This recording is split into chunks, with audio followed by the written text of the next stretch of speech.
Half a century on from Britain's withdrawal from Kenya, documents detailing the alleged brutality employed by the British colonial authorities against the local population have finally been released.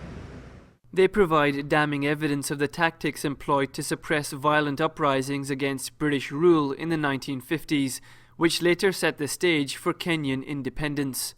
This document details how British officers allegedly beat and murdered their detainees. One Kenyan man was burned alive at a detention camp.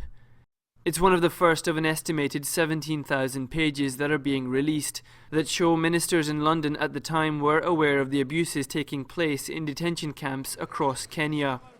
4 Kenyans who alleged they were abused and tortured are taking the British government to court. Some of these people are castrated. They can tell you if you ask them. And that a lady was sexually abused at that time. This kind of inhuman, barbaric actions were committed by the colonial regime.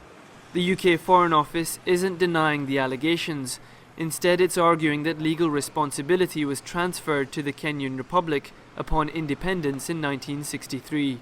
The Kenyan government has already refuted that position. It certainly wasn't part of any sort of independent settlement, the idea that we would assume liability. So it's ridiculous. But I think what it does show is that they're dealing with technicalities. No one is refuting the substance of the case. And if we win this battle on technicality, I think we've won the case.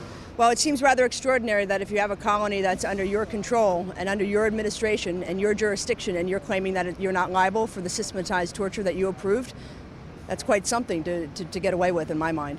And there are echoes of the past in current events. Ian Henderson, a British officer involved in the suppression of the Mau Mau uprising, is also widely held responsible for helping to set up Bahrain's state security system, which is now cracking down on dissent in the kingdom. And again, it may be some time before the full extent of what's taking place there finally emerges. Hassan Ghani, Press TV, London.